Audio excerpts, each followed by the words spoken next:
Bem-vindos.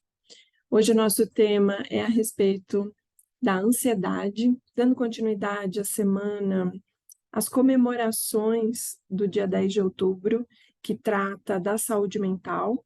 Eu resolvi fazer uma sequência de 3 lives. Ontem falamos sobre saúde mental, o que é e como driblá-la para efetivamente ter saúde mental. Ter saúde mental vai muito além de não ter nenhuma doença ou transtorno. Então, é bem importante a gente perceber qual é a definição da Organização Mundial de Saúde e como a gente faz, então, para driblar caso a gente esteja na condição de não ter uma saúde mental equilibrada. Então, a live de ontem ficou gravada no YouTube, com as imagens do material, com as transparências, os slides, e o áudio está no Spotify. Ontem comemorei a abertura do Spotify, meu primeiro podcast foi ao ar. Fico bem feliz de estar dando mais esse passo na expansão. E hoje o nosso tema é a respeito da ansiedade. Eu sou Sofia Mateus, sou terapeuta e professora de constelações familiares e constelações empresariais. Sou pós-graduada em Direito Sistêmico e em Pedagogia Sistêmica, fiz várias formações na Alemanha, no Brasil, no México, com o próprio Bert e Sophie Hellinger. O que eu faço com todo esse material? Eu te auxilio a sair das repetições de padrão. Os meus canais de contato aqui pelo Instagram. O Instagram é Sofia Mateus Oficial, é Sofia com F, Mateus sem H. O YouTube é Sofia Mateus Oficial também. E o Spotify, Sofia Mateus. O que é que nós vamos falar hoje? Nós vamos falar sobre o que é ansiedade, quais as causas da ansiedade, quais os sintomas da ansiedade. A ansiedade é um distúrbio mental que afeta a vida de inúmeras pessoas que muitas vezes nem sabem que estão sofrendo porque não têm um diagnóstico. Oficialmente, a Organização Mundial de Saúde calcula que 10% dos brasileiros estão com ansiedade. Como a gente tem muitas pessoas que não têm acesso à saúde, eu imagino que esse número seja, no mínimo, o dobro, ou talvez 3 vezes maior. A ansiedade se manifesta como uma preocupação excessiva. Aquela cabeça que não para de pensar e pensar e pensar, e fica aquele redemoinho e aquela repetição incessante de pensamentos. Como, por exemplo, você pode pensar assim, você não é boa o suficiente, você não vai dar conta, é melhor parar, não vou fazer, e etc, etc, etc. Essa preocupação excessiva com uma coisa pequena que se torna gigante, uma impulsividade, uma raiva, uma emoção exacerbada, essa preocupação excessiva, ela é capaz de causar alterações no seu corpo físico, aumento da taquicardia, do batimento cardíaco, transformando numa taquicardia, aumento da pressão alta, alterações mentais e comportamentais também. Você achar que uma coisa pequenininha é gigante, você pode explodir, ter um comportamento exagerado com uma determinada pessoa, dentro do ambiente familiar ou dentro do ambiente profissional. E o gatilho qual foi? A ansiedade. Ela também provoca distúrbios alimentares, comer demais ou ficar sem comer nada. Apesar da ansiedade ser um transtorno comum entre os brasileiros, é frequentemente negligenciada, porque falta conhecimento do que se trata e como tratar a doença e também um diagnóstico preciso por um profissional especializado. Essa apresentação aqui, ela não tem por objetivo dar um diagnóstico. É necessário procurar um profissional da saúde, psicólogo, terapeuta, psiquiatra, para ter exatamente um diagnóstico do que está acontecendo com você. Entretanto, esse conjunto de informações, esse conhecimento que eu estou trazendo aqui, pode te nortear a sua pesquisa sobre você mesma, ok? Então, apesar da ansiedade ser comum, frequentemente ela não é cuidada adequadamente. O problema é que seu agravamento pode ocasionar sintomas mais preocupantes e aumentar a probabilidade de desenvolver outras condições mentais, como, por exemplo, a depressão. O que é, então, a ansiedade? Os sintomas mais frequentes que você pode sentir: tristeza, choro, um choro sem um motivo aparente, uma angústia sem um motivo aparente, são dinâmicas ocultas dentro da mente e ou dentro do sistema familiar que te levam para aquela condição de angústia, de cansaço, de estresse, de desânimo, de tristeza, de choro, de sufocamento. A ansiedade é um estado emocional que o corpo cria como resposta a situações de estresse. A ansiedade causa tensão. Já viram as pessoas com aquele corpo assim, tenso, os ombros levantados, a pessoa nem se mexe muito, sempre tensa, sempre tensa. Essa tensão pode vir, por exemplo, de uma situação traumática, de ela na infância ter visto os pais brigando e a criança registrou aquele momento da briga como uma coisa dificílima de superar e ocasionou um trauma. Também é possível que essa tensão venha de uma queda, de um tapa que levou do pai, pode vir de um processo de guerra. A gente no Brasil tem muitos refugiados de guerra, então a gente tem na história familiar, ou as próprias pessoas passaram por guerras, ou então pessoas no sistema familiar anteriormente podem ter passado por guerras. Há italianos, portugueses, por exemplo, que vieram após a Segunda Guerra Mundial, entre outras, né, nacionalidades. Então, essa tensão, preocupação, pessimismo, tremor e sensação de pânico. O pessimismo também é uma coisa pouco observada. A pessoa fica com os pensamentos, ai, muito ruim, vai dar ruim, vai chover, vai bater o carro, vai cair da escada. Tem um diálogo interno muito forte, levando a preocupações excessivas, pessimismo, tremor que pode vir no corpo e sensação de pânico. Como ponto de partida, é importante compreendermos por que a ansiedade por si só não é considerada uma condição mental. A sensação provocada, quando é um contexto controlado, nada mais é do que uma reação do corpo a situações cotidianas. Veja como é complexo definir o que é ansiedade, porque a todo momento a gente está sendo exposta a situações cotidianas que te levam a determinadas situações de estresse, de preocupação. O problema surge quando ocorre um excesso dessa sensação. Ao ser potencializada e generalizada, pode vir a se tornar um quadro crônico. A partir daí, ela pode sim ser considerada, então, uma doença, quando isso é muito maior do que a própria pessoa. Então, nem no final de semana a pessoa relaxa, nem durante as férias a pessoa relaxa, está lá num feriado prolongado e fica sem conseguir dormir. Opa, esse é um alerta importante. Por que é que você está nas férias, no feriado, na praia, no campo, descansando e não consegue descansar efetivamente? Então, a ansiedade depende da frequência e da intensidade desses sintomas. Inclusive, um quadro grave pode ser a porta de entrada de diversos transtornos, como a depressão, a síndrome do pânico, os transtornos alimentares, o transtorno obsessivo compulsivo, entre outras possibilidades. O que é um transtorno de ansiedade?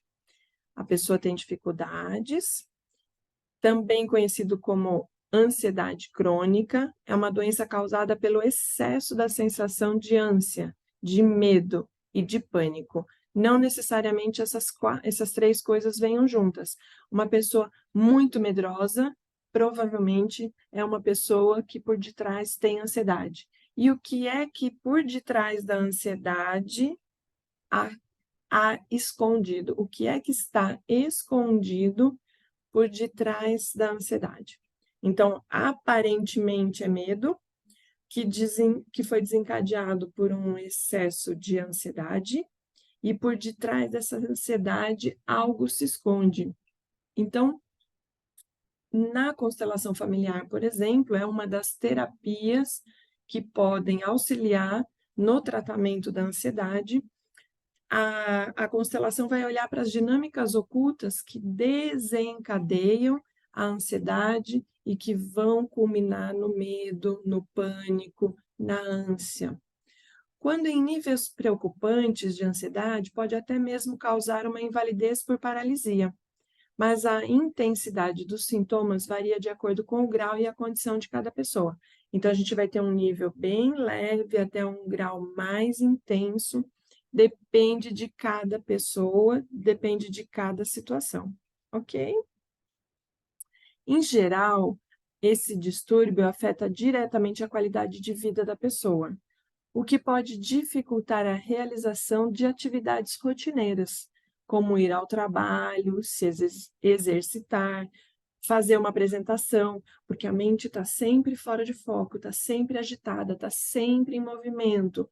Uau, um turbilhão de pensamentos, a pessoa não consegue focar no trabalho, ela tem dificuldades escolares, está sujeito na vida adulta depois de ter dificuldades no trabalho para entregar as tarefas. E esse é um dos principais transtornos mentais no nosso país, seguindo por depressão e depois burnout, que foram potencializados na pandemia e pós-pandemia. Estima-se que no Brasil são 19 milhões de pessoas com algum transtorno mental, segundo os dados da Organização Mundial de Saúde. Vejam, é uma população bem grande. Ainda com base nesses dados da Organização Mundial de Saúde, existe uma previsão de que 264 milhões de pessoas possuem transtorno de ansiedade no mundo. E o Brasil fica em primeiro lugar dessa lista. Que triste, né? O Brasil é o país mais ansioso do mundo. O transtorno de ansiedade, também conhecido como ansiedade crônica, precisa e deve ser tratado. Por que o Brasil é o país mais ansioso do mundo? Segundo os estudos da Organização Mundial de Saúde, provavelmente porque faltam investimentos em saúde pública e em saúde mental. Quais são os tipos de transtorno de ansiedade? São os mais conhecidos. É importante distinguir a emoção natural do transtorno preocupante. Há sensações de ansiedade que são absolutamente normais. Então, algumas vezes, recentemente, as pessoas logo que têm uma ansiedadezinha, ou uma criança ansiosa, ou uma criança em casa, porque a criança por si só já é agitada e ansiosa, quer brincar, quer se divertir. Qual vai ser a próxima diversão? Qual vai ser a próxima brincadeira? Então, a criança já é agitada. E os pais podem confundir isso com ansiedade e já procurar uma medicação, uma solução medicamentosa. Então, é importante a autoobservação e a observação dos outros familiares para poder distinguir o que é uma emoção natural. As crianças naturalmente querem diversão e brincadeiras, diferenciar a emoção natural de uma emoção preocupante, que de fato é um transtorno. Então, a ansiedade se manifesta de diversas formas e em graus de dificuldades e gravidades diferentes. Por isso, há alguns distúrbios que, de certa forma, diferem, derivam umas das outras. Uma delas é o TAG, transtorno de ansiedade generalizada. Outra, a agorafobia e também a síndrome do pânico. O que é a TAG? Se caracteriza pelo agravamento de sintomas de preocupação excessiva, inquietação excessiva, e pode afetar a vida cotidiana, trazendo dificuldades de concentração, insônia e medo excessivo. Ter uma criança agitada pode ser uma condição natural. Ter uma criança muito medrosa pode indicar que isso não seja uma emoção natural. Então, por detrás pode haver uma ansiedade, sim, que está ocasionando, que está provocando mais medo. Medo excessivo, medo além do limite.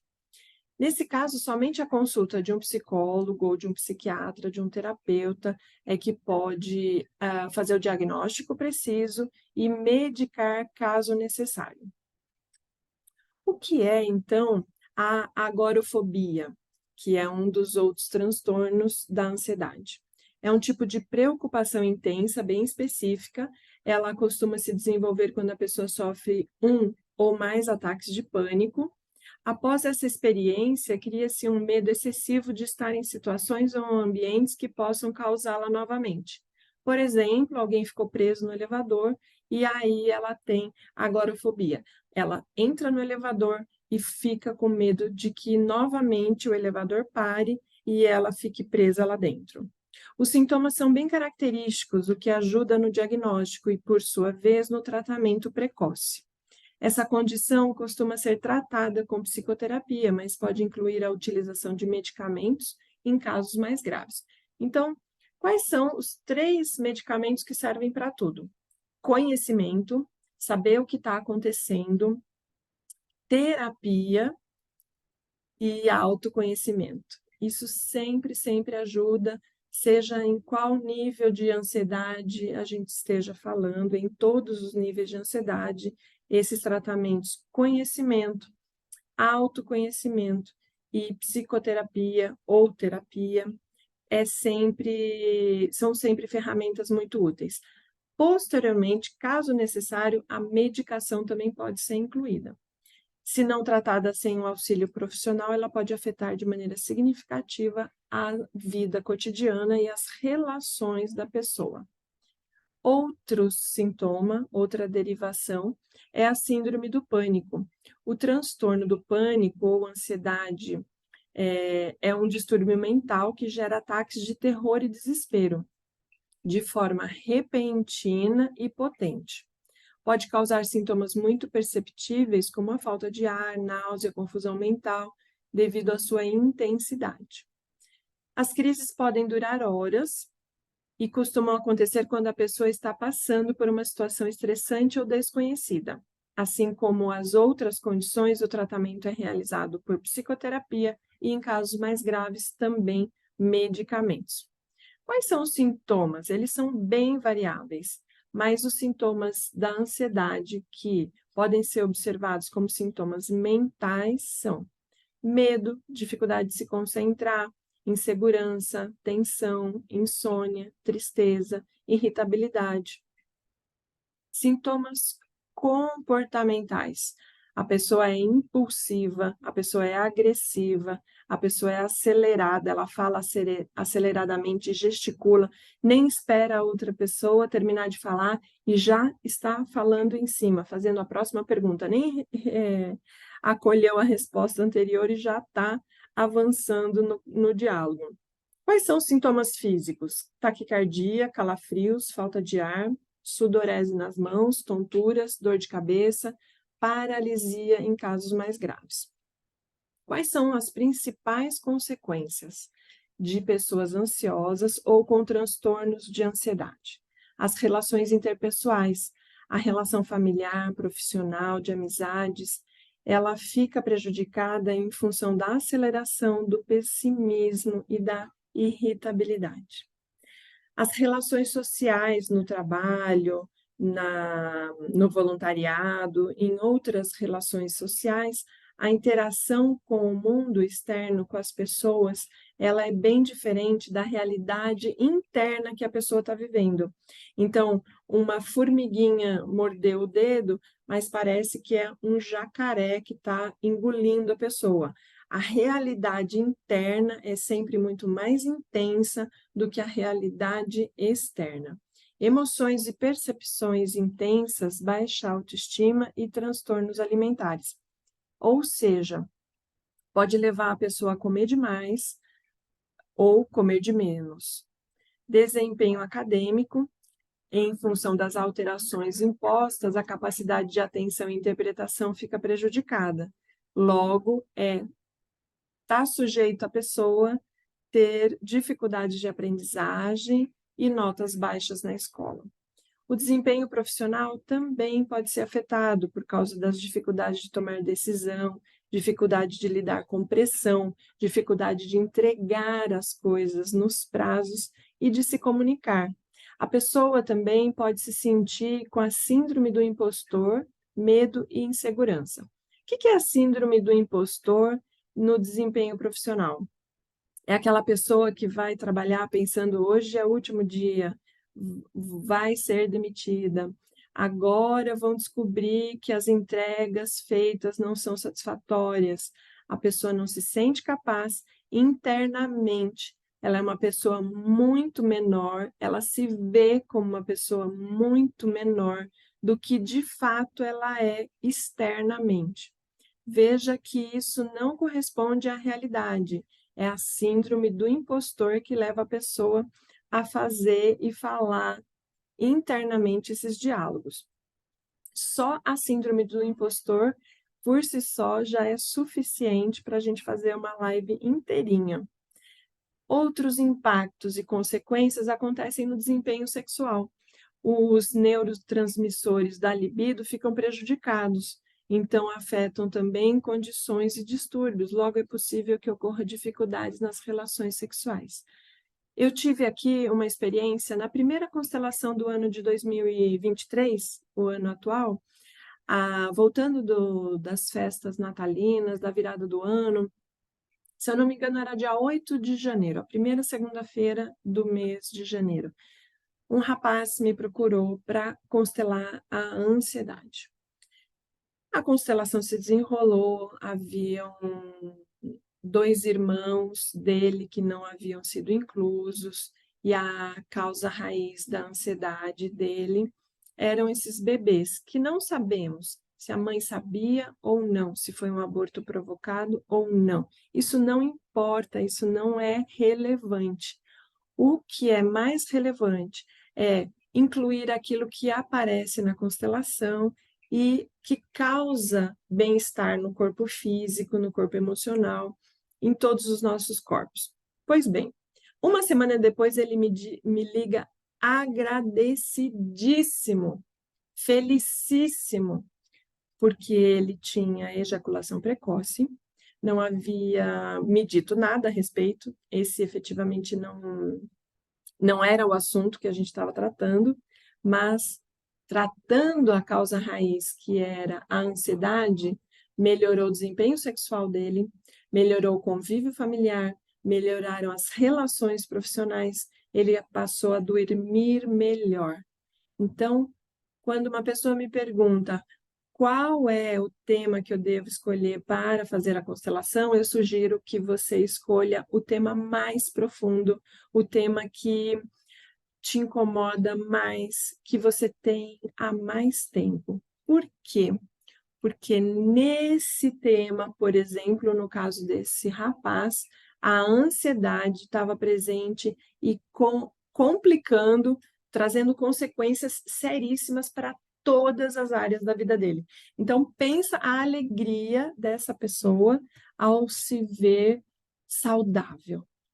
É maravilhoso, né? Magnífico o resultado. Outras implicações também são que os pensamentos e as preocupações excessivas prejudicam o sono, trazendo dificuldades para dormir, para adormecer, para dormir profundamente, afetando então o corpo físico. Um corpo que dorme mal tem um dia ruim no dia seguinte. E no acúmulo de vários anos dormindo mal, todo o sistema vai sendo prejudicado. Então, olha a importância de cuidar dessas causas raízes, dessas questões mais antigas, mais profundas do nosso ser. Como é que a gente pode controlar a ansiedade? Com técnicas de respiração. Uma criança, então, na escola, antes de bater no amiguinho, antes de cuspir na cara do amiguinho, se a criança é ensinada, é treinada, é orientada a lidar de uma forma mais saudável com sua ansiedade, ela pode parar respirar conscientemente, entrar para dentro dela. Olha, agora eu não posso conversar. Se retira, vai respirar e evita um prejuízo maior naquela relação. Meditação é outra ferramenta muito útil, inclusive a meditação é uma das PICs. As PICs são as práticas integrativas que o Ministério da Saúde reconhece, o Ministério da Saúde brasileiro reconhece as PICs, práticas complementares integrativas de restauração da saúde. Então, juntamente com o medicamento, juntamente com o médico, juntamente com a terapia, a meditação e a constelação familiar são técnicas que auxiliam na recuperação da saúde. Uma dieta equilibrada também melhora a ansiedade. E exercícios físicos.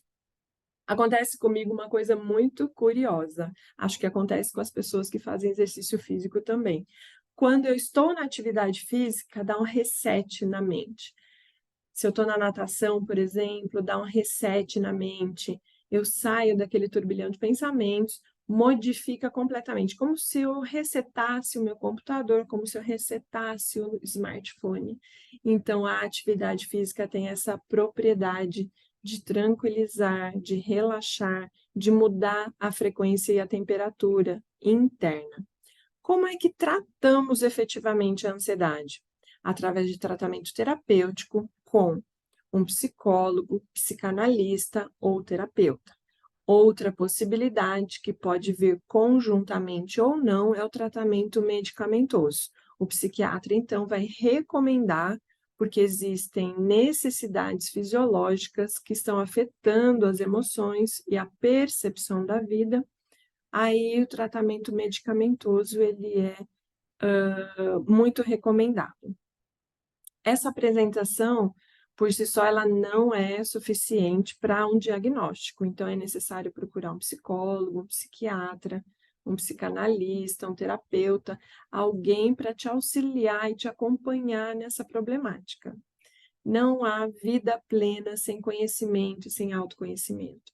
Quero deixar essa frase que eu acredito muito nela, ela toca profundamente o meu coração e acredito que é de grande auxílio para vocês saberem que a vida plena que você procura, ela depende de ter conhecimento e de ter também autoconhecimento.